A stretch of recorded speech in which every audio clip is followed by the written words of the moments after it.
Cell को insert करने के बाद अपन देखते हैं सेल को डिलीट कैसे करते हैं।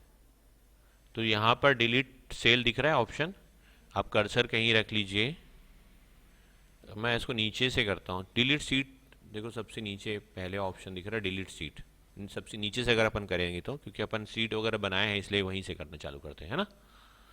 तो डिलीट में गया, देखो मैं सीट 1 2 3 और 4 ये 4 सीट दिख रहा है। तो मैं सीट नंबर 4 में गया, कर्सर रखा यहाँ पर, डिलीट ऑप्शन में गया और डिलीट सीट को क्लिक कर दिया।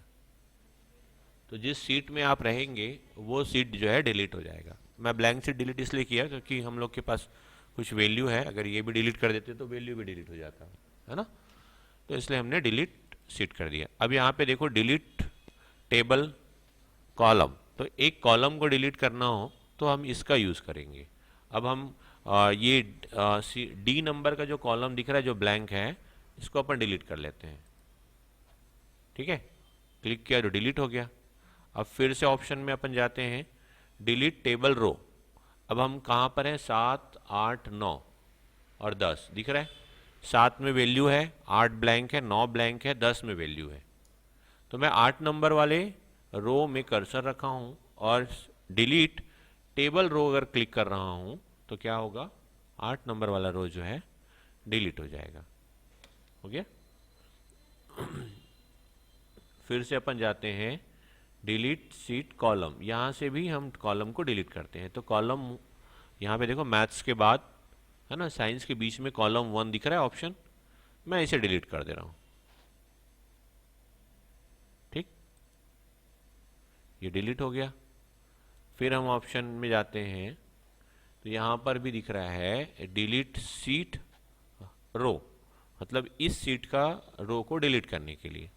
वो table row, delete table row और delete column row, table column में जैसा होता है वैसे ही सीट के रो और डिलीट करने के लिए भी ऑप्शन दिया हुआ है। ठीक है, दोनों से उसी तरह की चीज़ें होगी। फिर अपन आते हैं डिलीट सेल। तो डिलीट सेल अगर क्लिक करते हैं तो यहाँ पे देखो लिखा हुआ है, जैसे मैं कर्सर रखा हूँ, डिलीट रो कॉलम और सेल, है ना। तो मैं साइंस वाला कॉलम को क्लिक किया हूँ, कर्सर रखा हूँ और 10वां नंबर का रो है और डिलीट सेल कर देता हूँ। तो देखिए क्या हुआ, 10वां नंबर का जो रो था, जो ब्लैंक था, वो डिलीट हो गया। हो गया।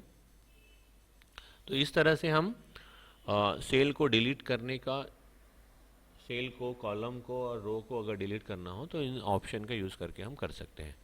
अब नेक्स्ट ऑप्शन है हमारा फॉर्मेट। फॉर्मेट बोलने से समझ में आ रहा है कि बदलाव यदि करना हो टेबल में, सेल में, कॉलम में या रो में, तो उसके लिए हम फॉर्मेट का यूज़ करते हैं। ठीक है, अब किस किस तरह का बदलाव कर सकते हैं कि हम इसमें बहुत सारा ऑप्शन है। देखो यहाँ पे सेल की साइज दिया हुआ है, देखो आप इसको कैटेगरीज में बटा हुआ है, एक सेल की साइज, वैल्यू, ठीक है, विजिबिलिटी और उसके बाद ओरिएंटेशन और फिर इसका प्रोटेक्शन। तो हम इसमें ये 4 चीज़ें कर सकते हैं। मतलब सेल की साइज को हम कम ज़्यादा कर सकते हैं, उसको विजिबल कर सकते हैं, मतलब दिखना हो या छुपाना हो तो वो हम कर सकते हैं।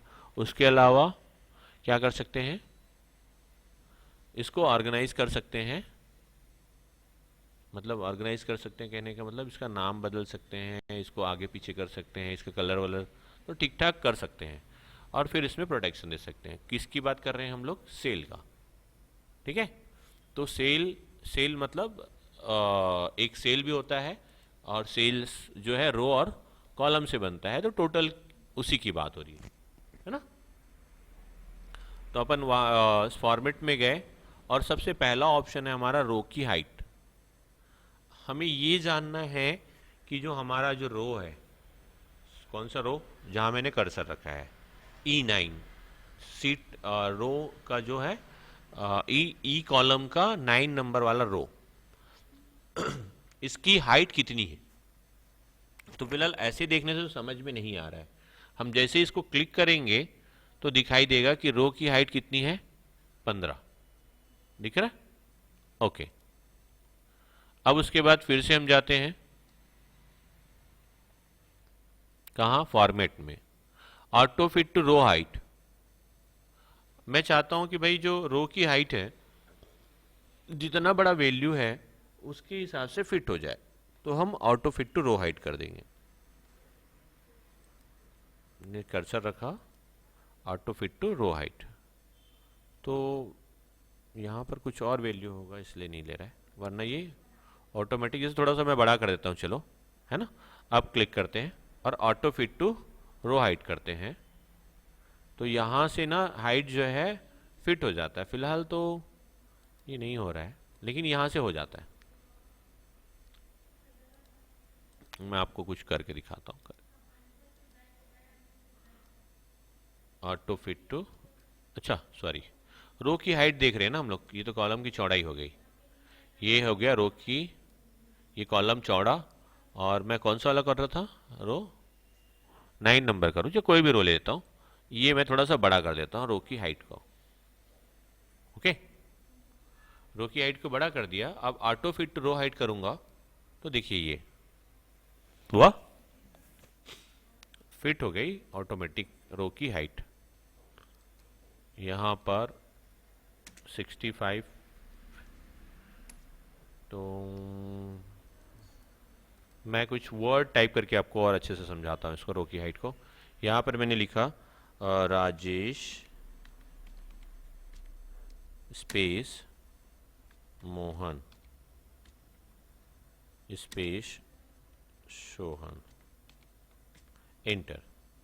अब मैंने राजेश मोहन सोहन कर दिया। इसमें देखो जो टेक्स्ट टाइप किया वो यहाँ तक आ गया ना 2 कॉलम में। अब मैं यहाँ कर्सर रख करके फॉर्मेट में जा करके ऑटो फिट रो हाइट करूँगा, तो जितना चौड़ा मैटर लिखा हुआ है उतने चौड़ा जो है क्या हो जाएगा, वो इसकी हाइट जो है, अरे यार सॉरी, अगर इसको ऐसा फड़ा दिया हूँ तो रो की हाइट जो है उतना चौड़ा जो है, मतलब जितना वो है ना उसकी ऊंचाई जो है, हाइट जो है, अभी मैंने बड़ा कर दिया है तो ये उतना आ जाएगा। मान लीजिए मैं इसको ऐसे बड़ा कर दिया और करने के बाद टेक्स्ट ड्रॉपिंग दे देता हूँ, तो ये ऐसा दिख रहा है। अब फॉर्मेट में जा कर के रो की हाइट करूँगा तो उतना चौड़ा है, तो जितना आपके पास टेक्स्ट की चौड़ाई ऊंचाई है उसके हिसाब से उसकी हाइट जो है आ जाएगी। ठीक है, आया जी समझ में। अब अपन आते हैं कॉलम की चौड़ाई को लेकर के। तो कॉलम की चौड़ाई यहाँ पर आप देखेंगे तो क्लिक करेंगे जैसे ही तो दिख जाएगा कि कॉलम की चौड़ाई 26.71 की है। दूसरा ऑप्शन है ऑटो फिट टू कॉलम चौड़ा, कॉलम वेडेड, मतलब कॉलम की चौड़ाई को ऑटो फिट करना। इसको क्लिक करेंगे तो देखो कॉलम की चौड़ाई ऑटोमेटिक फिट हो गई। अब मैं वैल्यू छोटा वाला ले लेता हूँ और यहाँ करता हूँ auto fit to column width, तो देखो जितनी बड़ी वैल्यू, जितना वैल्यू था उसके हिसाब से कॉलम की चौड़ाई जो है आ गई, है ना। मैं इसमें लिखा तो उसके हिसाब से आएगा। ठीक है, इस पे किया तो इस वैल्यू के हिसाब से आया। और अगर पूरा सेल को सेलेक्ट कर लेता, कॉलम को सेलेक्ट कर लेता और उसके बाद ऑटो फिट करता, तो कॉलम जितना चौड़ा था उसमें टेक्स्ट जितना चौड़ा है उतना आएगा। आ रहा है समझ में। यहां पे देखो ये रो की हाइट को इसको ऑटो फिट कर देते हैं। क्लियर। तो जब भी हम ऐसा कुछ टेबल बनाते हैं जिसकी वैल्यू मान लीजिए इस तरह का है, हम ये ले लिए और इसकी कॉलम की जो चौड़ाई है वो इस तरह से हमने कर दिया। ठीक, ये और कर देता हूँ, देखो ये ऐसा है। जब टाइप करते हैं तो किस करीब करीब ऐसा कई बार दिखता है। तो अगर इसको सही करना है तो क्या करो, आप इस तरह से सेलेक्ट कर लो, है ना, और यहाँ जा करके ऑटो फिट रो हाइट और auto fit to column width कर दो। तो जितना चौड़ा टेक्स्ट रहेगा, जितना ऊंचा टेक्स्ट रहेगा, उसके हिसाब से उसकी हाइट और वेट जो है चेंज हो जाएगी। ठीक है, यहाँ तक समझ में है। डिफॉल्ट वेडेड कि बाय डिफॉल्ट कितना था, 8.43 था, हमने तो अभी चेंज कर दिया, पर बाय डिफॉल्ट इतना था। तो आप चाहें तो वैसा कर सकते हैं। या फिर देखें, मान लीजिए देखो यहाँ पर क्या है, ये छोटा दिख रहा है, ये बड़ा दिख रहा है, ये कम दिख रहा है, ज़्यादा दिख रहा है ना। मैं चाहता हूं कि भाई ये पूरा वैल्यू एक बराबर हो, तो आप क्या करिए, किसी एक सेल में जाइए और उसकी जो चौड़ाई है उसको देख लीजिए। ये है 8.86 का है, आप पूरे सेलेक्ट कर लीजिए और यहाँ जा कर के कॉलम की चौड़ाई में जाइए और यहाँ पर लिख दीजिए 8.86। ओके, तो देखो सभी कॉलम की जो चौड़ाई है और सभी रो की, है ना, सभी कॉलम की जो चौड़ाई है और रो की जो हाइट है वो इक्वल हो गई। ठीक, आगे समझ में? ये बहुत ज़्यादा यूज़ होता है, इसलिए मैं आपको इसको बहुत बार बता रहा हूँ, एक ही चीज़ को 3-3, 4-4, 5-5 बार बता दे रहा हूँ। ठीक है, अब आता है हाइट का ऑप्शन। विजिबल तो छुपाना है और छुपा हुआ चीज़ को लाना है। मान लीजिए हम मैथ्स, इंग्लिश, मैथ्स, साइंस इसके वैल्यू को दिखाना चाहते हैं और हिंदी वाले कॉलम को छुपाना चाहते हैं, तो हम हिंदी को कर्सर रख करके जा करके हाइड कॉलम क्लिक कर देंगे तो ये कॉलम छुप जाएगा। मिटा नहीं ना, छुप गया है, दिख नहीं रहा है। भले देखो ई के बाद एफ गायब है, जी आ है, इससे समझ में आ जाएगा कि हाँ ये छुपा हुआ है, मिटा नहीं है।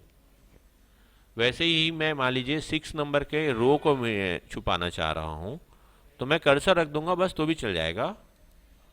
और हाइड में गया और हाइड रो कर दिया, तो देखो 6वें नंबर का रो गायब हो गया, है ना।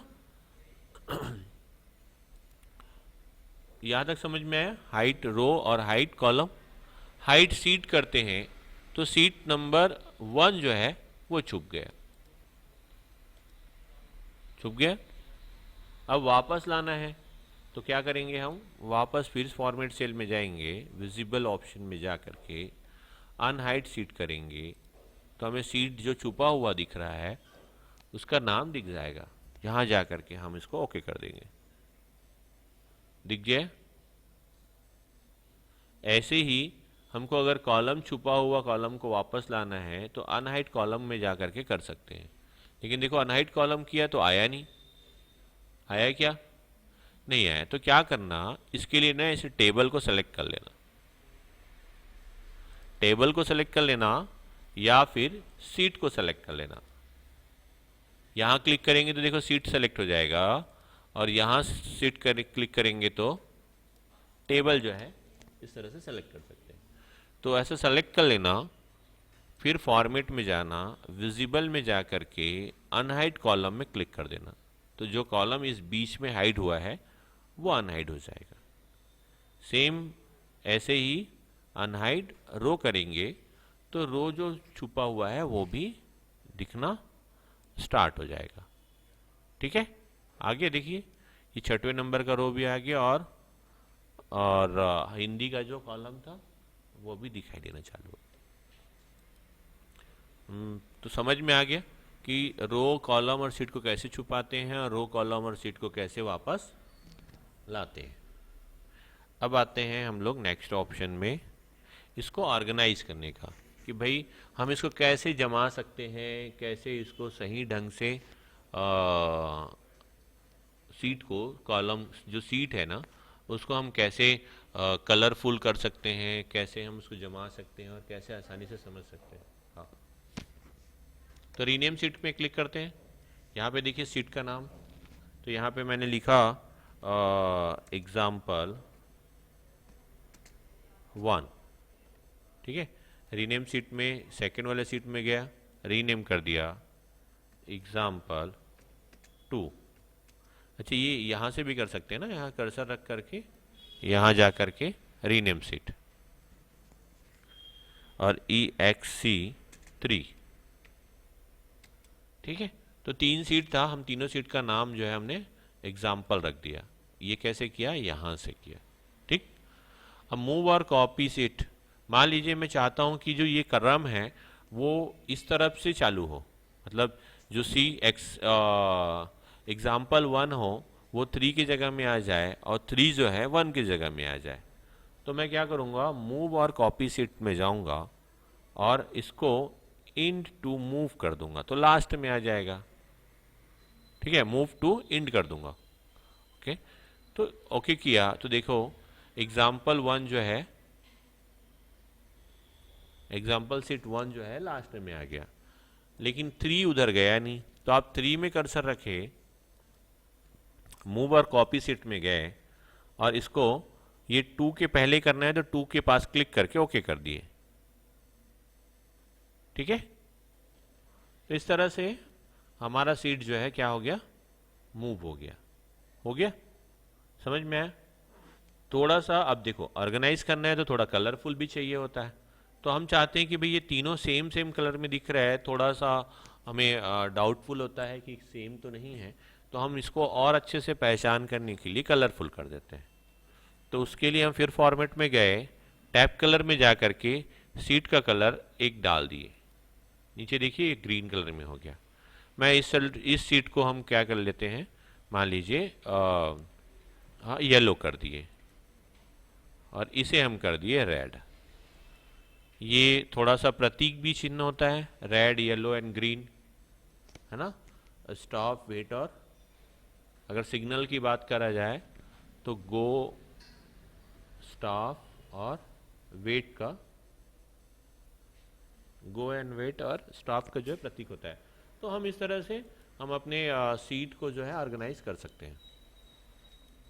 ठीक है, नेक्स्ट ऑप्शन है लॉक सीट, प्रोटेक्ट सीट। तो सीट को अगर प्रोटेक्ट करना हो तो हम इसको इस ऑप्शन के यूज़ करेंगे और एक पासवर्ड दे देंगे और ओके कर देंगे। जैसे क्लिक करेंगे क्या हो जाएगा, सीट हमारा प्रोटेक्ट हो जाएगा। देखो हम टाइप करके देख रहे हैं, कुछ भी नहीं आ रहा, समझ में आ गया। ये अनप्रोटेक्ट सीट, अनप्रोटेक्ट सीट में वापस फिर से पासवर्ड को देंगे तो ये प्रोटेक्शन हट जाएगा। अब टाइप करेंगे तो टाइप होगा। ठीक है, लॉक सेल, ये सेल को लॉक करने के लिए होता है। मैं इस ऑप्शन को बाद में अच्छे से और समझा दूंगा आपको। फॉर्मेट सेल में आप जाएंगे तो ये जो ऑप्शन हमने अभी देखा है वो सारे ऑप्शंस हमारा फिर से दिखाई देना चालू होगा। जैसे हमने कुछ नेक्स्ट पहले जो वीडियो बना था उसमें बताया था कि नंबर में सेल कैसे देते हैं, मतलब सेल में नंबर कैसे फॉर्मेट किया जाता है, तो वो यहाँ ऑप्शन दिख जाएगा। उसके अलावा अलाइनमेंट का जो ऑप्शन है वो आपको यहाँ से दिखेगा। फॉन्ट का जो ऑप्शन है वो भी हम यहाँ से कर सकते हैं। बॉर्डर भी हम इस जगह से दे सकते हैं। फील भी हम यहाँ से दे सकते हैं। और प्रोटेक्शन को ऑप्शन को हम यहाँ से इम्प्लीमेंट करते हैं। तो सेल को किसी सेल को हाइड करना हो या किसी सेल को लॉक करना हो तो उस समय हम इस ऑप्शन का यूज़ करते हैं। ठीक है, कैसे करेंगे मैं नेक्स्ट वीडियो में बता दूंगा या नेक्स्ट डे बताऊंगा। ठीक, आज के लिए इतने ही रखते हैं।